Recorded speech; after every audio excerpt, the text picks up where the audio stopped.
Unong yalam ke National People's Party baderu sembut Menteri Rangba Khubor ba Sniawbha langdhar menta ka sngi khat khandai tarik jelie ula Kren Shngain baka parti ka don ka jingkermen banjab ha ka election MP Shiteng Samoi ka ban Shillong shen menta usnam.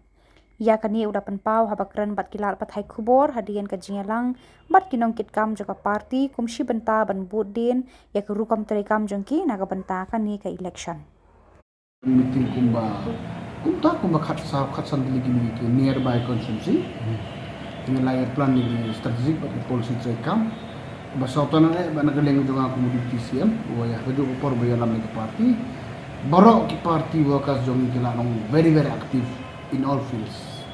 nama tahi borok hi nama bagi kilaya rai kut bane terjemuri menegi kendu jong ni khut ka review meetings kumnu phila long kilaya tu ila ya form ka block la ya kendu bar unit la kendu ikun better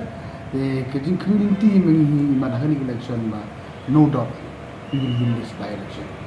election dah bede madon ni SIR they officially we Meghalaya communication and central government as soon as the SIR is completed after the final publication kita can announce the election date maybe within October either maybe fast week atau election commission will decide